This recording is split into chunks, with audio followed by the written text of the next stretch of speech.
Divas. Oh my goodness. Welcome back. We have frequent guest of the show with us this week, Steve Bousquet, my old pal, Steve Bousquet, opinion editor of the South Florida Sun Sentinel, with us this week, and we'll give you a little recap of the legislative session and also look ahead to the legislative session.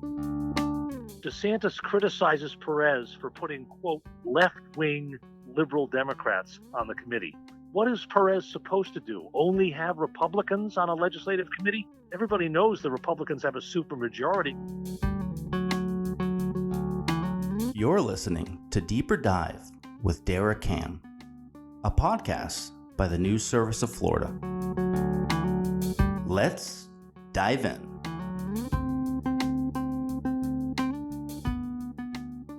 Divas! I'm sitting here with Steve Bousquet. The news has been happening so quickly, and as you know, we record, they come out on Sunday, so we record a couple of days in advance. We're recording this on a Thursday. We're not done with the legislative session. It was supposed to end on Friday. They didn't pass a budget, so they're scheduled to come back Monday, May 12th, and they scheduled that to last through June 2nd. Let's start with the governor saying, yes, one of the biggest holdups in sealing the deal on the budget was the House and Senate had disparate plans about how to deal with tax breaks. The governor wants a property tax break or elimination for homestead properties. Speaker Daniel Perez wants a sales tax reduction. There, I just set it up for you on a platter. The governor said yesterday he was going to veto the sales tax rate if that's what they plan on doing. And he said, quote, it is something, quote, nobody's asking for. So what are your thoughts on where we stand now as we presumably head into an extended legislative session next week? Well, a couple of things off the top of my head. Number one, based on the rhetoric in the public square, the situation between DeSantis and House Speaker Daniel Perez is deteriorating. It's getting worse, not better. That's obvious. I'll give you one example. I couldn't believe this. I couldn't believe DeSantis's detachment from reality. Okay, Danny Perez is into atmospherics and things, and he knows how to get under DeSantis's skin. So what does he do? He forms a 37-member select committee on property taxes and has them meet on the last day of the regular session. I know. And DeSantis went nuclear on that. And see, which tells you that Perez knows just what buttons to push to get the most extreme reaction out of DeSantis. DeSantis criticizes Perez for putting, quote, left-wing liberal Democrats on the committee. What is Perez supposed to do? Only have Republicans on a legislative committee? Everybody knows the Republicans have a supermajority to do whatever they want blindfolded. I mean, I do think it's interesting. Let's talk about this for a little bit. This is very typical of the governor. He comes out swinging against people who disagree with him. It's unusual for us who've been around here for a moment or two, right? You and I, Steve, to see this kind of public feud between two of the three most powerful political figures in the state, right? The governor and a speaker. We haven't seen that, especially because they're in the same party. They're all Republicans. So very unusual. You might have this kind of sniping going on behind closed doors, but very unusual, this kind of direct attacks on each other.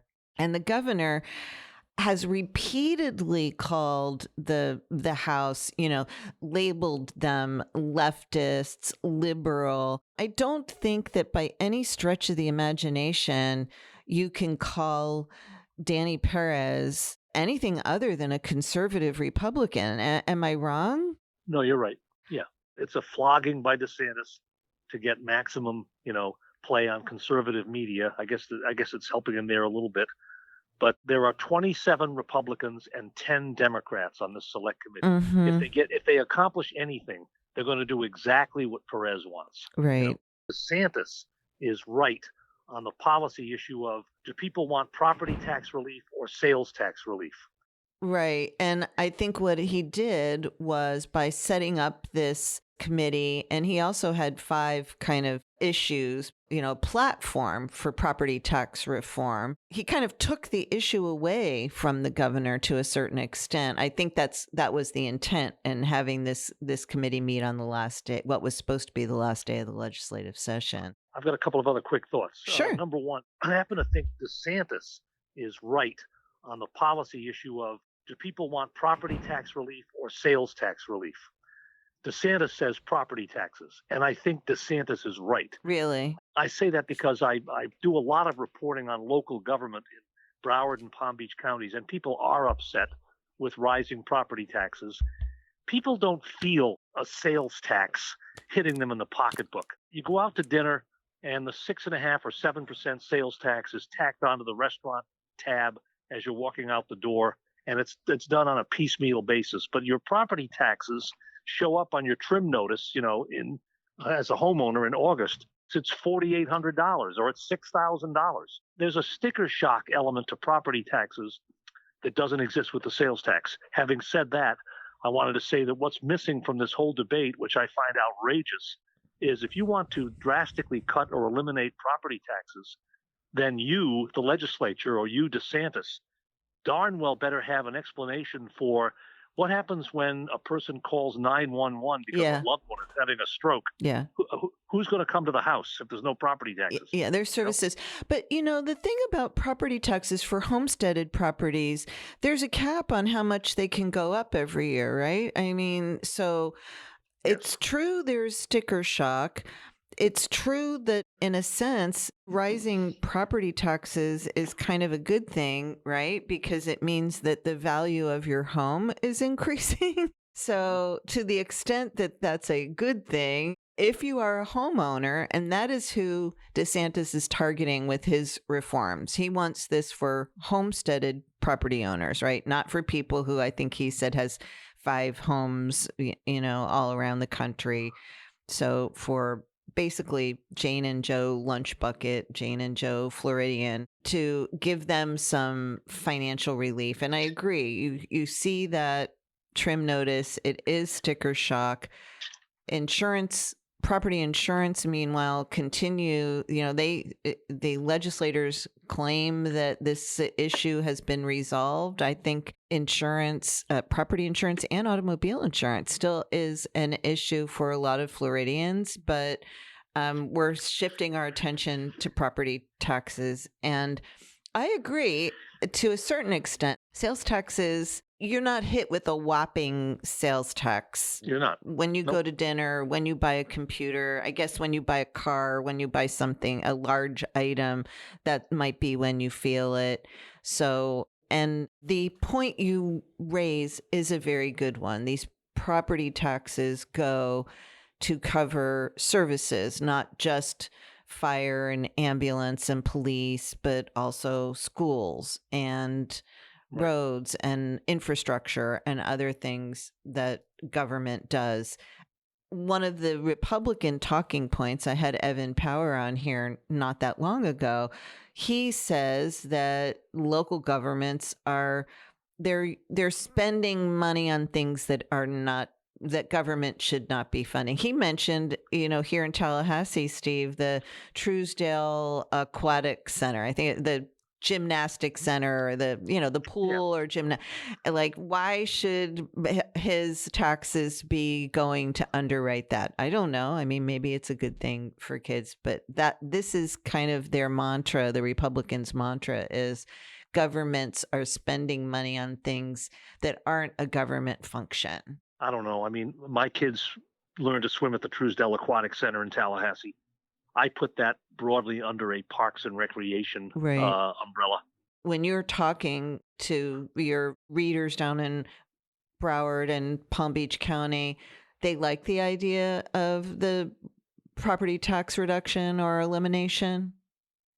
No, not what I'm finding. I mean, the loudest voice in the clamor so far, though, is from local government. And they realize that they haven't done a very good job of explaining to the public, for example, that 60% of local property taxes in a place like the city of Sunrise goes for public safety. It's police and fire. Oh, really? that Yeah, so much. cut it. That's a Yeah, large. it's very high. It's very Yeah. high. It's very high. The cost of law enforcement and public safety, and I think I'd put probably under that umbrella the this is me editorializing, of course, but overly generous pension benefits by cities to police and firefighters in a Right. lot of places, Yeah. and that carries a very hefty price tag. It is a big So there's price no, tag. one thing I wanted to mention before we got much further is Sure. the calendar. Look at this. Okay. The extension of the session begins Monday, May 12th. Correct. The proclamation rolls it out until Friday, June 6th. Oh, I'm sorry, 6th. I said 2nd. Yes, thank you for correcting me. June Yes. 6th. The new Yes. fiscal year begins July 1st. That's right. DeSantis has about, well, it depends whether they're in session or not, but I'll just give you my one scenario. Right. And this has been written by some of our other colleagues in the Capitol Press Corps. It looks like they've created a calendar by which they're going to give DeSantis the budget on or about, let's say, Friday, May 26th. They're going to give him a budget that he's not going to like, and he's going to veto parts of it, if not all of it. But because under the Constitution, this is a bit of a twist. When they're in session, Yes. and they give DeSantis the budget, DeSantis only has 7 days to act on the budget. And so DeSantis has a 7-day clock that works kind of to the legislature's advantage. And if he vetoes chunks of, or most of, or all of the budget, they could theoretically override him.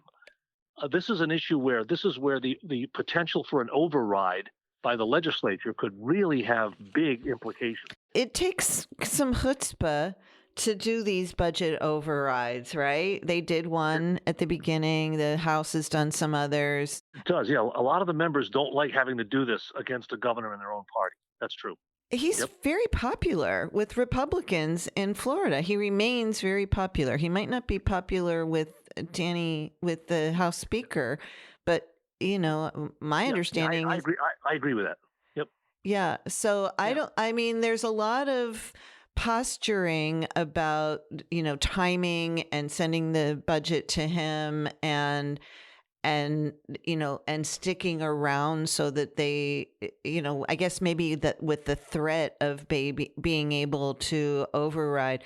I'm a little bit skeptical that there's a lot of enthusiasm for that because he's still very powerful and,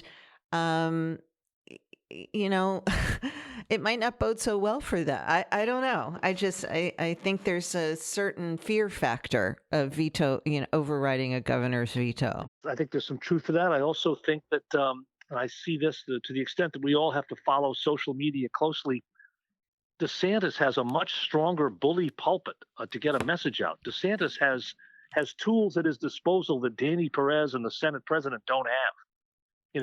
I think that the speaker or one of his allies called DeSantis, they have an army of online trolls on Twitter and other social media.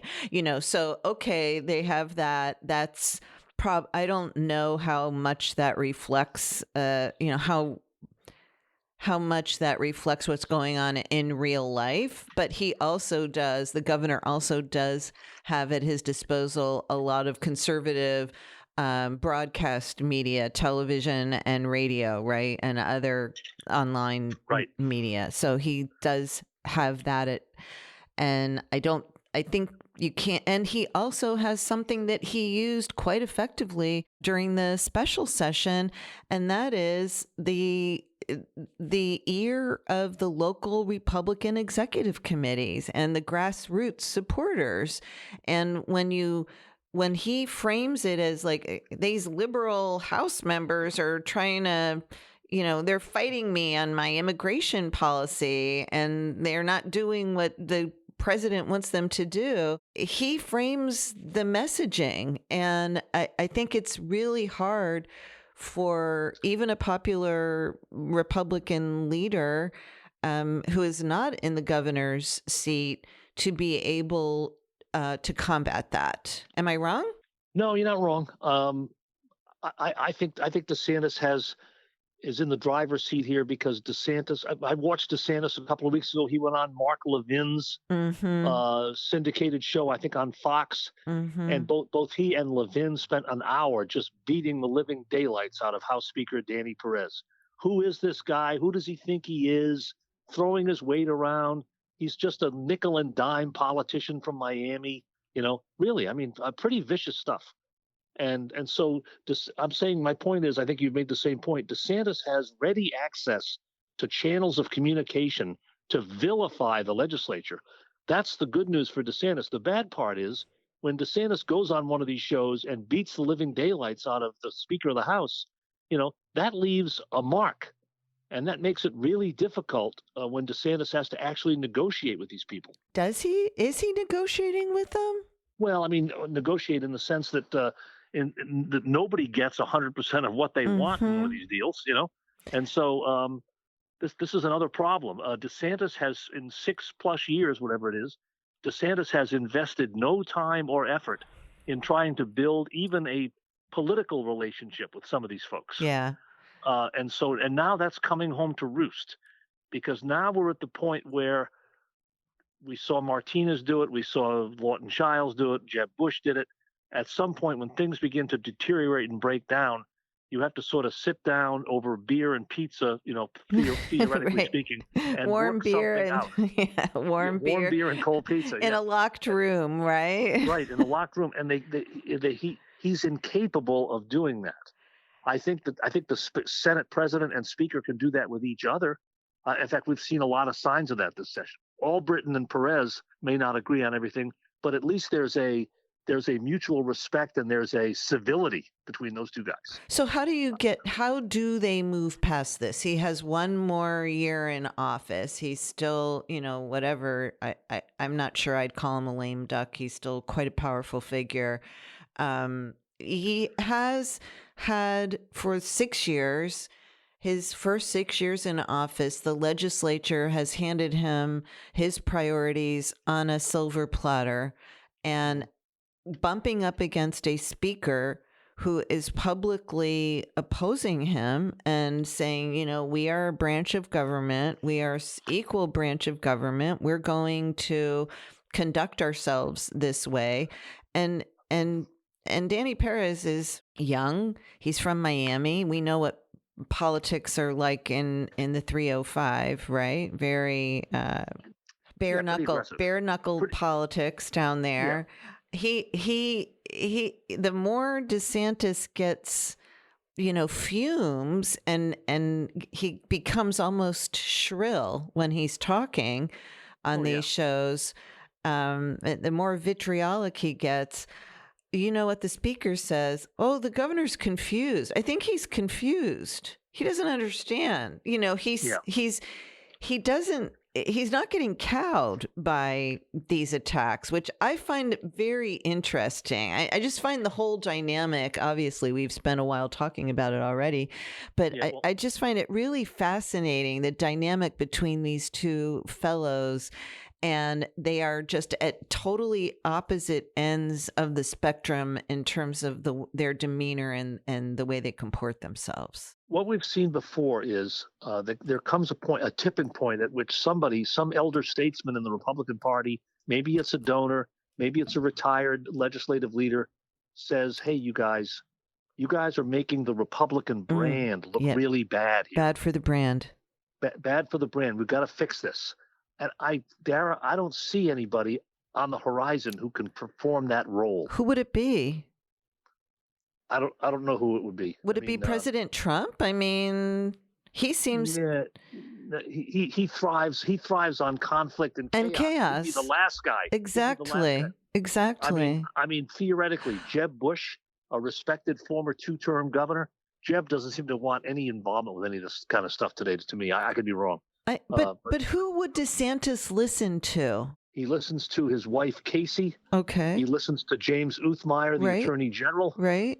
He listens probably to a couple of people on his key staff in the governor's office. James is very pugnacious. I don't see James saying, let's like get in a room and drink some warm beer and eat some cold pizza. I know. I don't see it. So that's the unique wrinkle Even we've seen these clashes play out periodically before. The difference this time is there's no safety net under DeSantis or the legislative leaders where they would have somebody sort of bring them together and sort of even grudgingly shake hands and work something out. I don't think there's any motivation to do that here. Yeah, it's so interesting. I find that really fascinating. And we'll be right back with Steve Bousquet. Moffitt Cancer Center is a comprehensive cancer center serving all of Florida. Moffitt is dedicated to advancing patient care with groundbreaking research and therapies delivered directly to patients' bedsides. From superior survival rates to innovative treatments shaping the future of healthcare, Moffitt offers the highest level of diagnosis, treatment, and personalized care. At Moffitt, patients experience life-saving outcomes that surpass national averages. Discover how Moffitt is defining the future of cancer care. Visit moffitt.org/impact to learn more. Oh, divas, you know what time it is. It's that time. It's the news in haikus. The news in haikus. Tax feud heats up now. Governor, Speaker, clash hard. Homeowners wonder. That's the news in haikus. The news in haikus. Don't forget, we'd love to hear your haiku. You can slide them into my DMs, or you can send them to podcasts. That's podcasts with an S at e.newsserviceflorida.com. Wherever you're listening, please don't forget to subscribe and give us a rating if you like what we're doing. And we're back with Steve Bousquet, opinion editor of the South Florida Sun Sentinel. Let's talk about the biggest winners and the biggest losers of the legislative session. What say you? Well, let's see. I think that the biggest losers were the people of Florida who have had the ability to do a ballot initiative. Basically, that bat has been taken out of their hands. And so the losers there are interest groups of all kinds and people who want to amend the Constitution. We know there's going to be a legal challenge to this bill, House Bill 1205, which basically imposes these onerous penalties on people for sloppiness and careless mistakes that are not criminally intent. And so I think there's a big loser right there. I do think the legislature should deserve some credit for passing this sort of gateway transition bill on the condominium, the cost of the condominium inspections. I think one of the really brighter lights in the Florida legislature is a senator from Northeast Florida named Jennifer Bradley. Yeah. She's a diva. She's one of our divas. Let's give her a shout out. She's in the middle of every substantive legislative issue. Yes, she is. And she doesn't really, she doesn't play to the cameras. She's not a show horse type legislator. She's super smart. She's much like her husband was. Her husband, Rob Bradley, same type really in many ways. So those are two things off the top of my head. Those are the two big stories. To me, those were the two biggest stories of the legislative session. In addition, I mean, with this simmering tension, it's not simmering. I mean, this out and out, animosity between the speaker and the governor. It's reporter catnip in a way, but it's in terms of what was accomplished. I do think those two issues that you hit on, to me, those are the biggest stories of the legislative session. The ballot initiatives, we've heard people say it equates to the death knell for the citizen-led amendments. And critics of this, including Democrats who argued against it, point out so many of the things that are in the Constitution that were placed there through the citizen initiative process: class size, I guess, medical marijuana, universal pre-K, water, land conservation. I'm stumbling now, but those are some of the big ones that we've had. The minimum wage, the restoring minimum voting wage. rights to felons. The restoration of rights. I don't include that one just because of the way that it was implemented, but yes, that was a big deal too. We'll see. I did write that they have filed the lawsuit that is being challenged, so we'll see what happens. They have the Mark Elias law group is a very prominent, national law firm that is representing the plaintiffs in this. So we'll see where that goes. The Hope Florida investigation sucked a lot of the air out of the session in the beginning weeks, and until there was it became apparent that they couldn't pass a budget, they couldn't reach agreement on the tax plan, and therefore couldn't pass a budget or wouldn't be able to within the 60-day regular legislative session. But how much do you think that the Hope Florida investigation or the fallout from that, how much do you think the average Floridian is aware of that or cares about it? I think it's on people's radar screens. Now, the one caveat I would say is, of course, when I leave Tallahassee to circulate around the state, because of where my readers are, I go into a fairly deep blue part of the state. Yeah, I was going to ask you about that. Broward. Yes. So there's a foundation of suspicion in Palm Beach, and I'm speaking here today I'm in Fort Lauderdale today, and it's the level of hostility on the ground in a place like Broward County toward DeSantis is pretty intense. Really? And so they're inclined to believe the most negative, sinister things about DeSantis in a place like Broward County. So it's $10 million. It's gotten a lot of publicity.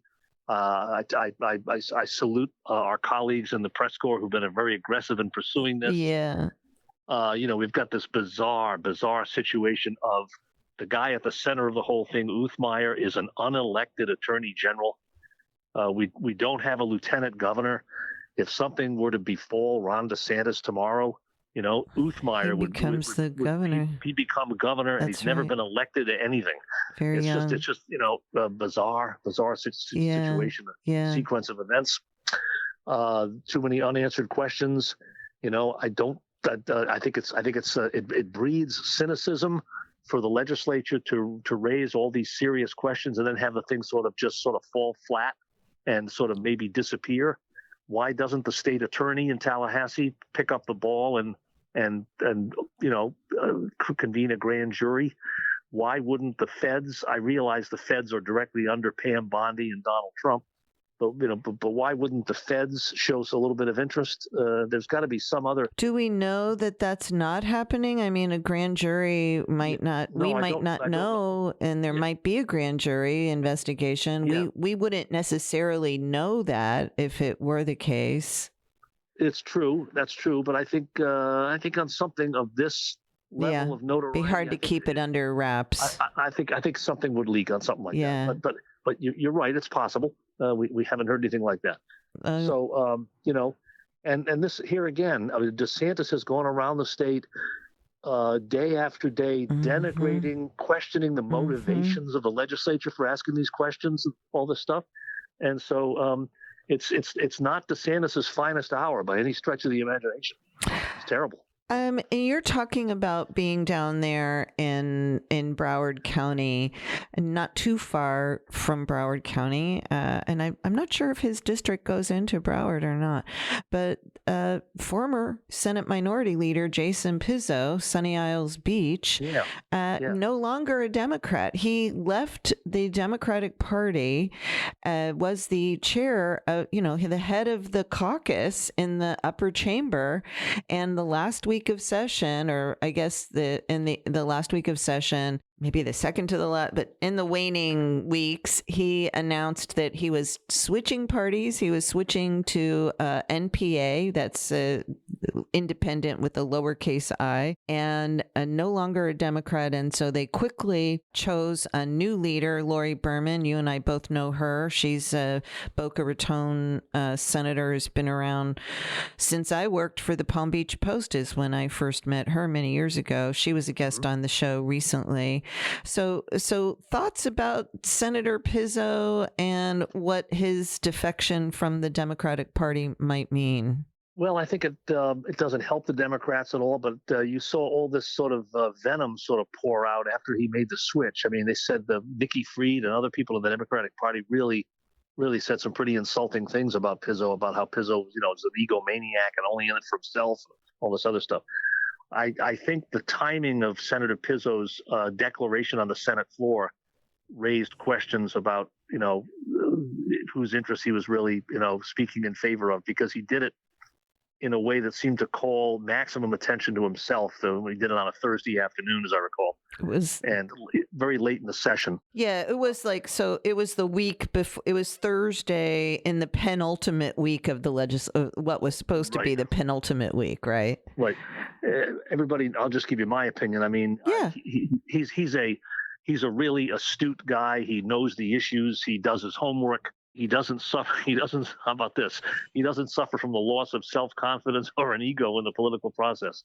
What his larger agenda is, I don't know. I've heard this week and traveling around in South Florida, the Democrats, put it this way, not Democrats, non-Republicans need a really strong person to take on Ashley Moody, the freshman senator who replaced Marco Rubio. Mm-hmm. And since you've got several other states with like Bernie Sanders and Angus King up in Maine, you've got senators with independent, senators who basically caucus with the Democrats. Mm-hmm. Why wouldn't Jason Pizzo, who, by the way, has a very strong net worth and a lot of wealth, from life and from inheritances maybe, why wouldn't Jason Pizzo consider running for the U.S. Senate against Ashley Moody? Let the Democrats focus on trying to take back the governor's race against almost insurmountable odds.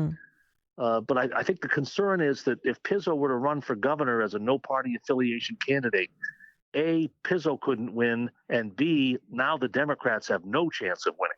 Okay.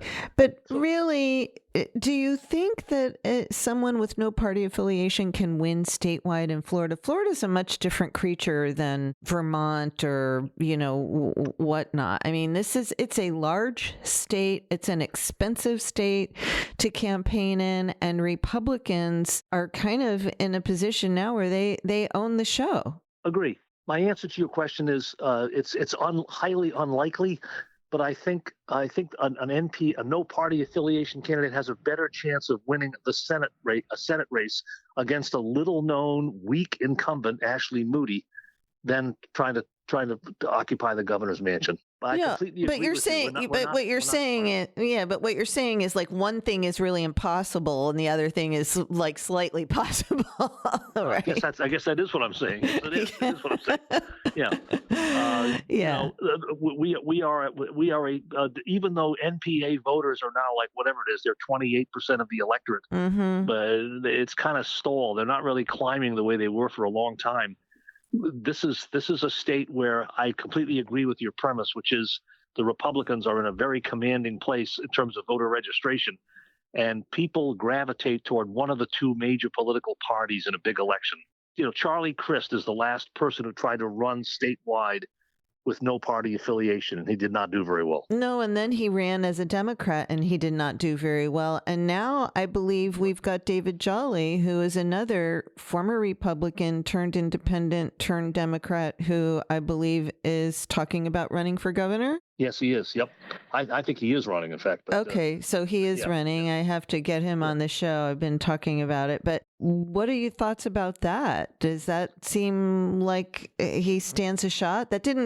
That trajectory, that partisan trajectory didn't work out so well statewide race-wise for Charlie. No, it doesn't. And what happens is, especially if, as is likely to be the case, Jolly is likely to be challenged in a Democratic primary by mm-hmm. somebody who's been a Democrat for a much longer period of time. Right. So the way you go after David Jolly is you right off the bat, you question his loyalty to the Democratic Party, because a few years ago he was a Republican. That's right. And with very little effort and very little, having to do much, exhaustive research, you're going to be able to find a string of votes Jolly cast as a Republican that put him in a bad place with hardcore Democratic voters. He can say, and Jolly has said this, Jolly has said, look, I've changed. I was wrong. I've moderated my views, for a whole host of reasons, and I admire him for that. But I don't think that carries much weight with Democratic primary voters. It doesn't. So he's got a huge effort to try to overcome all that. Now, Democrats, you keep thinking the idea that Democrats. At what point are Democrats going to be so sick of losing election that they'd be willing to sort of modify their views about who they will find acceptable as a nominee a little bit? I feel like they need somebody to excite them. That to me that's what's been lacking in statewide candidates for the past several cycles. Don't you think? It's a lack of excitement. They need, I'm thinking like a Maxwell Frost, or maybe he's too progressive. I don't know. You and I have had this conversation before. Do they need to move to the center? Do they need to move to the right? You tell me. You're down there in the last bastion of Democratic stronghold in Florida. Well, I think it would be good for the Democrats to find a younger candidate for governor, somebody who's dynamic and preferably a woman. Okay, a woman. I think it's time for the Democrats to nominate a woman candidate for governor. I don't have a specific person in mind. The first person who comes to mind is Donna Deegan, the Democratic mayor of Jacksonville, who got elected in a surprise victory in a really important part of the state politically. Very much. I don't even know if she'd want to do that or not. But I think that I agree with your premise about breaking the mold and finding an exciting candidate. People, frankly, a little bit of the person we're describing, believe it or not, was Andrew Gillum. Andrew Gillum excited the Democratic Party. I know. He came very close. He came very close. People don't want to acknowledge that. People fixate on the problems he had after the election. Yeah. But he came within 0.4 of a percentage point of winning. Very close. So that's you're kind of looking a little bit to replicate that model somehow. It doesn't have to be somebody of color. It could be. It doesn't have to be. I thought I was in that group. I thought, like, I'm sure you might have. I thought a mayor of Tallahassee is going to be a credible candidate statewide. For anything. Right? Never. And never. He was. He didn't. I mean, it's an amazing story. Sort of the rise and fall of that candidate. Let's see. We're almost done here. I wanted to ask you, one of the first things that the legislature did this year was to pass the renaming of the Gulf of Mexico to call it the Gulf of America. How much influence is Donald Trump having over Florida politics this year, and how much do you think he's going to continue to have? It's tremendous. It's tremendous in big ways and small. I think that I was talking with some folks, one day in the rotunda when there wasn't much going on, and we were ruminating about, what you're always looking for an overarching theme for a legislative session, and I think a big theme was the hidden hand, not so hidden hand of Donald Trump. It's because of Donald Trump that we've got like Randy Fine and Jimmy Patronis in Congress now. Right. It's because of Trump that we had that silly bill that basically says no city or county can regulate the size and shape of a presidential library. That's right. Trump's influence is being seen here in who DeSantis picks as the next chief financial officer. Wait, is it though? I mean, because my understanding is he's endorsed. Well, not my understanding is the president has endorsed Joe Gruters. Meanwhile, we don't know whether the governor is going to go with Joe Gruters or his own pick. So Blaise and Golia, maybe somebody else, but these are the names that are being tossed out there now. So will this be a test of the governor's allegiance to the president? Maybe. I think, unless I'm talking to all the wrong people, you're right with everything you said about Joe Gruters and stuff. Joe Grudas is going to have to earn it at the ballot box, and probably is going to get elected CFO with Trump's support. Right. Joe Grudas doesn't seem the least bit concerned that he's not going to get appointed to the CFO. No, he was on this show, and he's like, bring it. I got Trump's endorsement. He's very confident that he will win in the election, regardless of who gets appointed. We haven't spoken about the most obvious thing. Trump has had a massive effect already in teeing up who's going to be the Republican nominee for governor next time with Byron Donalds. That's right. Yeah. So I mean, Trump is largely in control of state politics in Florida to a large degree, and so in terms of the direction things are going in. So is it Trump's Florida or is it DeSantis's Florida? It's more Trump's. I think so. I think so too. It's more Trump's. DeSantis is, I know he's still got the veto pen and he's still got the power of the executive, but he is you saw it with the Hope Florida stuff. He is a fading presence. He's starting to fade, and I think that maybe it's probably not an easy thing to deal with. You've seen this up close. You and I traveled with Rick Scott. You and I traveled with Jeb Bush and Charlie Crist. The power of a governor in Florida is immense in 1,000 ways, but it doesn't last. It doesn't last forever, and it's not going to last forever for Ron DeSantis. Well, especially when you've got a speaker who's playing rock'em sock'em robots with him on a daily basis. Right. Yep. Okay, I guess one last question, unless there's anything that we haven't talked about. I was going to ask you what you think the biggest story that hasn't been told yet is. The biggest story that we're not talking about. We collectively in the media have kind of stopped talking about money in politics, which I think should be at the forefront of the conversation more than it is. Okay. It's corrosive influence, it's corrupting influence, how it tilts the playing field way in favor of the Republicans over the Democrats. It's you're just not competitive unless you're raising a hell of a lot of money. Period. It's sad but true kind of a thing, and so. I think that's an issue that's sort of fallen off the radar screen a little bit. I think you're right. Yeah, that's a good point. So, Thanks. Yep. Anything else you want to share with us from down in Fort Lauderdale? I think one last point that I overlooked that I want in terms of something they did that's substantive, and I kind of didn't think they were going to do this, but I'm glad that they did. And DeSantis said he would sign it. They passed that bill to basically prevent the commercial exploitation of state parks. Oh yeah. Which I think is noteworthy, very noteworthy, because when enough people in this state raise hell over something they're really incensed about, they will get the politicians' attention.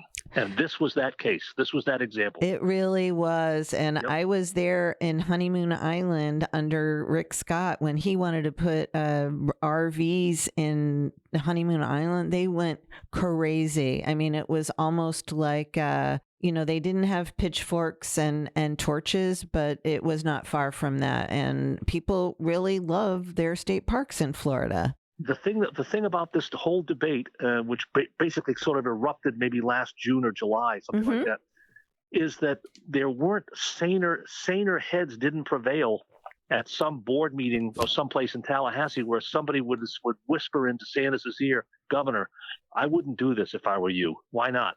Because there's going to be an uproar from people all over the state, especially from Republicans. You are really offending and alienating your own base. Don't do this. They went ahead and tried it anyway. That shows a complete tone deafness. They're tone deaf to what people in this state and what their values are. And so, at least on that issue, they are. People really cherish a green space and state parks in the state, and they proved it on this issue. Well, I think that's a great note to end it on. Thank you so much for joining us today from Fort Lauderdale. Sure, Steve thanks, Dara. Bousquet, editorial page editor opinion editor at the South Florida Sun Sentinel.